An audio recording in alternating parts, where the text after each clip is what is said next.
Hello everyone, welcome to my YouTube channel Maths IQ by Hina Rizvi, myself Hina Rizvi.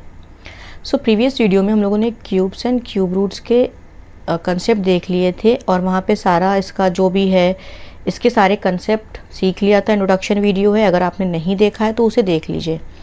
आज हम इस exercise के question करेंगे। ये कंसाइज के क्वेश्चंस हैं, एक्सरसाइज 4 है। तो सबसे पहला क्वेश्चन है फाइंड द क्यूब ऑफ। अब देखो एक नंबर दिया हुआ है तुम्हें 7, तुम्हें क्या करना है 7 का क्यूब निकालना है।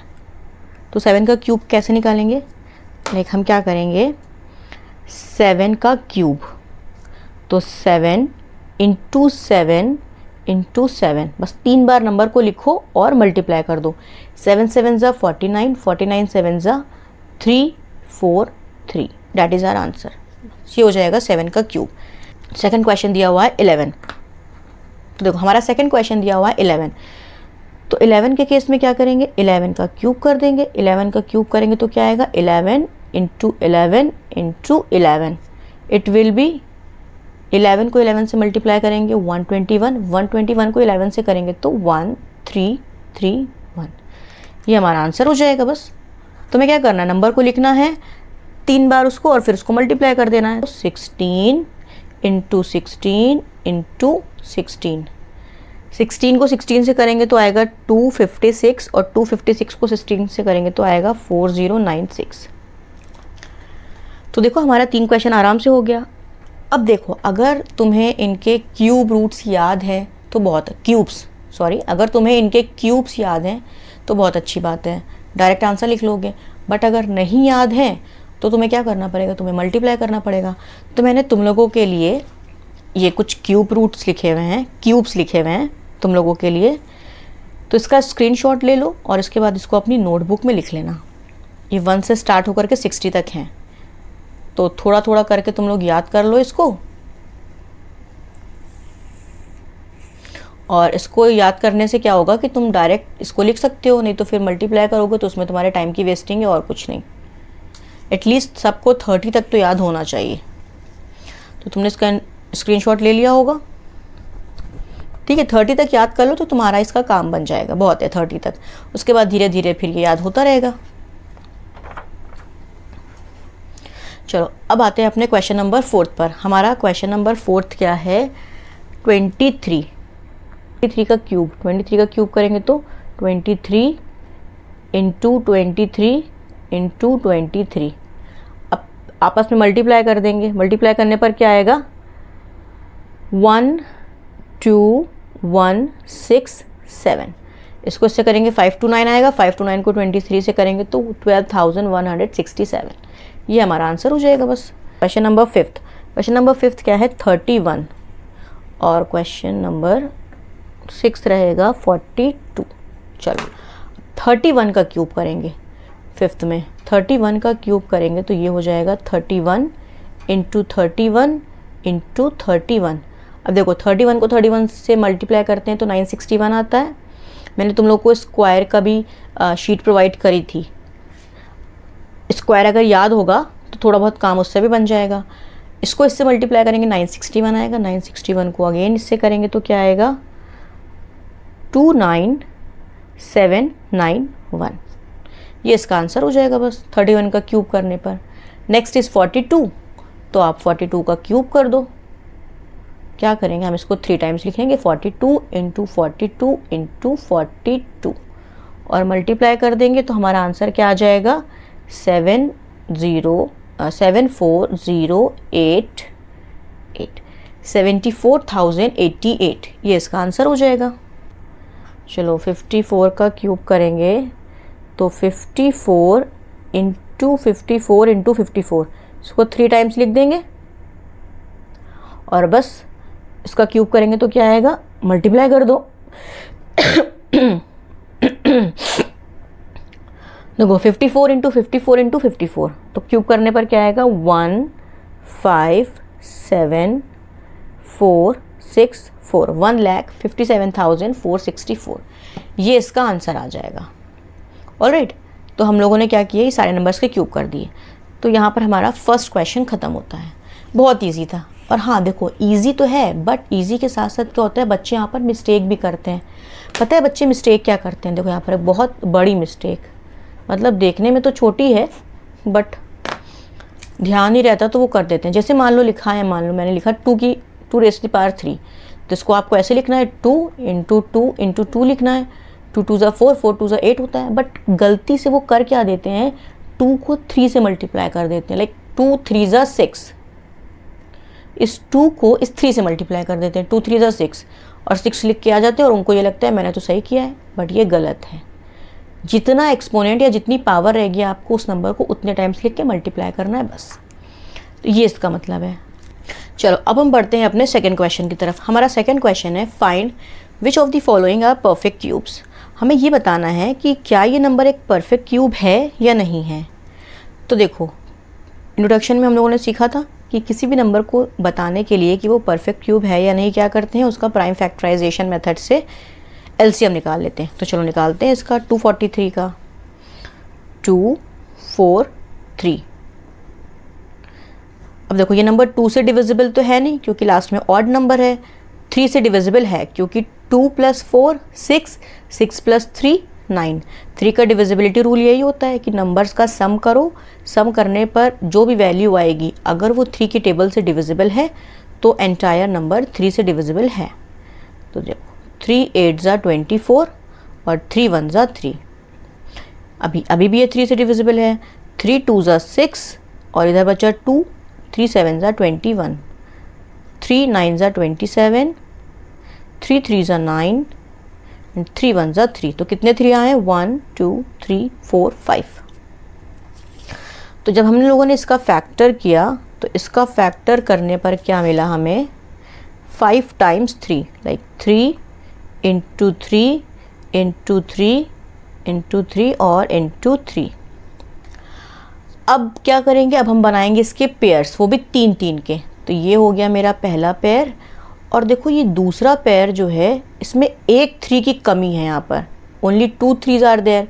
अगर एक 3 और होता तो इसका भी पेयर बन जाता, लेकिन वो तो है नहीं।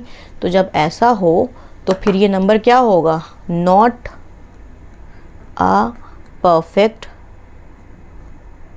स्क्वायर, कि ये एक cube, not a perfect cube. ये नंबर क्या है? ये नंबर परफेक्ट क्यूब नहीं होता किसी भी नंबर का। क्यों नहीं है? क्योंकि इसके साथ यहाँ पर सिर्फ 2 3 हैं। अगर एक 3 और होता तो ये परफेक्ट क्यूब आराम से हो जाता। अब क्वेश्चन नंबर सेकंड देखते हैं। क्वेश्चन नंबर सेकंड क्या है? 5 8 8। अब क्या 5 8 8 ये एक परफेक्ट क्यूब नंबर है या नहीं है, ये बताना है हमें। तो चलो मेरे साथ साथ तुम लोग भी निकालो। फैक्टराइजेशन मेथड से इसका एलसीएम चेक करते हैं। 5 8 8, इसको हम 2 से लेके जाएंगे क्योंकि लास्ट में इवन नंबर है। 2 2 ज़ा 4, 2 9 ज़ा 18, 2 4 ज़ा 8।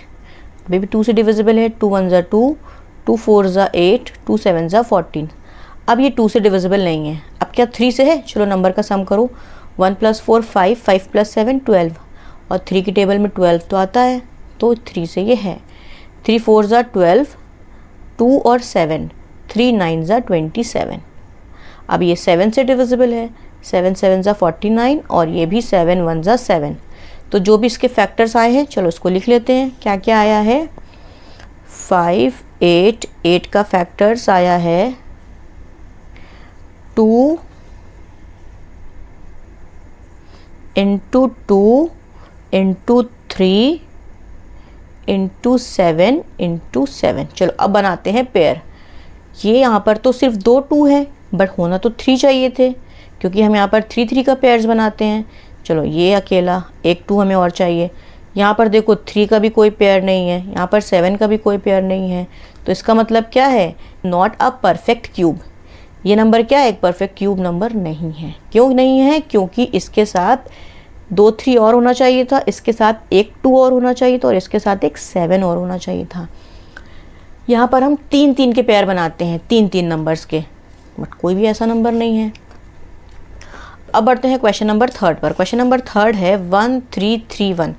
अब चेक करना है क्या ये परफेक्ट क्यूब है या नहीं है। 1 3 3 1। चलो इसका भी निकाल लेंगे एलसीएम उसी मेथड से। 1 3 3 1। देखो ये 2 से तो जाएगा नहीं, 3 से भी नहीं जाएगा, 4 से भी नहीं जाएगा, ये सीधा जाएगा 11 की टेबल से। 11 से लेके जाएंगे तो 11 वन ज़ा 11, बचा 2, और ये आ गया 3, 23 हो गया। 11 2 ज़ा 22, 1 बचा और ये 1, 11 वन ज़ा 11, अगेन 11 से 11 वन ज़ा 11, यहाँ से 1 आ गया और ये भी 1, 11 वन ज़ा 11, और फिर ये 1 टाइम्स में। तो इधर क्या आया, इधर आया 11 इंटू 11 इंटू 11। अब देखो यहाँ पे 11 के कितने यहाँ पर 11 का ट्रिपलेट बन रहा है ना, पेयर बन रहा है यहाँ पर, तो ये हो जाएगा 11 का परफेक्ट क्यूब। लिख देंगे yes it is a perfect cube of 11। ये नंबर क्या है, ये 11 का परफेक्ट क्यूब है। क्लियर है ये। अब हम बढ़ते हैं क्वेश्चन नंबर 4 की तरफ। हमारा क्वेश्चन नंबर 4 है 24,000। अब ये एक परफेक्ट क्यूब है या नहीं, चलो इसको भी देखते हैं उसी मेथड से। क्या करेंगे, एलसीएम निकालेंगे। 2 4 0 0 0, 2 1 ज़ा 2, 2 2 ज़ा 4, और यहाँ पर 3 0 लगा देंगे। 2 6 ज़ा 12, फिर से 3 0 लगा देंगे। 2 3 ज़ा 6, फिर से 3 0 लगा देंगे। 2 1 ज़ा 2, और यहाँ से 1 बच गया और 0, 2 5 ज़ा 10, 2 0, फिर से 2 से, 2 7 ज़ा 14, 2 5 ज़ा 10, 2 3 ज़ा 6, 2 3 ज़ा 6, 1 आ गया 5, 2 7 ज़ा 14, 2 5 ज़ा 10। अब तो ये 2 से डिविजिबल नहीं, अब 3 से है ये। 3 1 ज़ा 3, 3 2 ज़ा 6, 3 5 ज़ा 15, और अब तो ये 5 से है, साफ साफ दिख रहा है। 5 2 ज़ा 10, 5 5 ज़ा 25, 5 5 ज़ा 25, 5 1 ज़ा 5। अब देखो ये इसके फैक्टर्स आ गए। चलो थोड़े बड़े फैक्टर्स आए हैं, इनको लिख लेते हैं। बट क्या है, 1 2 3 4 5 6, 6 टाइम्स तो 2 आया है। 1 2 3 4 5 एंड 6। 3 कितने टाइम्स आया, 1 टाइम्स ओनली, इंटू 3, और 5 1 2 3, 1 2 3। चलो अब बनाते हैं पेयर। तो ये पहला पेयर हो गया, ये दूसरा पेयर हो गया, और ये हो गया 5 का पेयर। अब बचा क्या है, बचा 3 है। 3 का तो कोई पेयर है नहीं, तो इसका क्या मतलब हुआ, क्या ये नंबर परफेक्ट क्यूब हुआ, तो नहीं हुआ। तो आपका आंसर आएगा no, it's not a perfect cube number, कि ये नंबर परफेक्ट क्यूब नहीं है। फिफ्थ क्या है, 1728। अब हमें ये बताना है कि क्या ये एक परफेक्ट क्यूब नंबर है, तो फिर वही काम करेंगे, एलसीएम निकालेंगे इसका भी। 1728 शुरू करते हैं।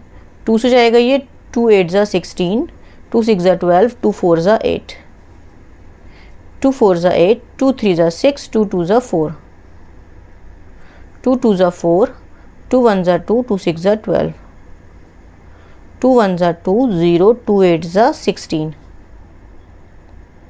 अगेन 2 से जाएगा ये, 2 5 ज़ा 10, 2 4 ज़ा 8, 2 2 ज़ा 4, 2 7 ज़ा 14। अब ये 2 से नहीं जाएगा, अब ये 27 आ गया ना, तो अभी किससे जाएगा, 3 से जाएगा। 3 9 ज़ा 27, 3 3 ज़ा 9, और ये 3 1 ज़ा 3। तो इसके फैक्टर्स जो जो आए हैं लिख लेते हैं। 1 2 3 4 5 6, 6 टाइम्स तो 2 आया है, तो 2 इंटू 2 4 5, और ये 6 टाइम्स तो 2 आ गया। 3 टाइम्स 3 आया है, ऑल राइट। 3 into 3 into 3। अब क्या करेंगे, हम पेयर बना लेंगे जल्दी से। एक पेयर ये हो गया, एक पेयर ये हो गया, और एक पेयर ये हो गया। देखो यहाँ पर सारे ही नंबर्स के पेयर बन गए। तो इस पेयर में से एक 2 बाहर आएगा, इस पेयर में से एक 2 बाहर आएगा, और इस पेयर में से भी एक 3 बाहर आएगा।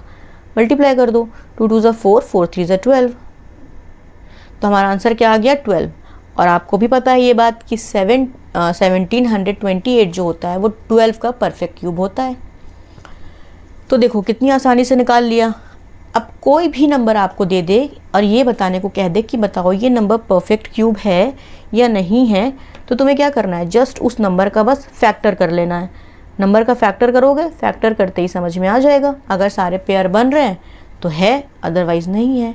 इसी के साथ हमने अपना नेक्स्ट नंबर नोट कर लिया है जो कि है 1938। चलो अब क्या करेंगे, अब इसका भी निकालेंगे फैक्टराइजेशन मेथड से एलसीएम जल्दी से। 1938, 2 से सबसे पहले इसको लेके जाएंगे, 2 9 ज़ा 18, 2 6 ज़ा 12, 2 9 ज़ा 18। अब ये 2 से जाएगा नहीं, 3 से जाएगा, 3 3 ज़ा 9, 3 2 ज़ा 6, 3 3 ज़ा 9। ओ अभी आ गया 323। अब ये 323 किससे डिविजिबल है ये सोचना है। तो देखो ये 3 से तो है नहीं, क्योंकि 3 + 2 5, 5 + 3 8, 4 से भी नहीं है, 5 से तो है ही नहीं क्योंकि लास्ट में ना 0 है ना 5 है, और 6 से इसलिए नहीं है क्योंकि डिविजिबिलिटी रूल ये कहता है 6 का कि कोई नंबर 2 और 3 से डिविजिबल नहीं है तो वो 6 से डिविजिबल नहीं होगा। 7 से भी नहीं है, 8 9 10। अब ये नंबर सीधा डिविजिबल है 17 से। अगर इसको आप 17 से डिवाइड करेंगे तो ये 19 टाइम्स में कट जाएगा, और 19 1 ज़ा 19। तो इसके पेयर क्या आ गए, 2 × 3 × 17 × 19। बहुत ही ख़तरनाक नंबर है ये। 17 19 मिल गया, ठीक है। तो अब ना ही किसी का पेयर तुम्हें दिख ही नहीं रहा होगा, तो बट ऑब्वियस है यहाँ पर तुम्हें लिखने ही भूल गई, येस इट इज़। क्या होगा, नो इट्स नॉट। ये क्या है, ये एक परफेक्ट क्यूब नहीं है। Yes it is a perfect cube and no it is not a perfect cube number. ये एक परफेक्ट क्यूब नंबर नहीं है। तो देखो इसके क्वेश्चन नंबर 2 के 6 क्वेश्चन थे टोटल, हम लोगों ने ये पूरे ख़त्म कर लिए हैं। आई होप यहाँ तक आपको समझ में आ गया होगा। आज फ़िलहाल यहीं तक रखते हैं, और बाकी अगर वीडियो पसंद आया हो तो वीडियो को लाइक करो, चैनल को सब्सक्राइब करो, और ज़्यादा से ज़्यादा अपने दोस्तों के साथ इसको शेयर करो। फिर मिलते हैं नेक्स्ट वीडियो में, तब तक के लिए बाय बाय।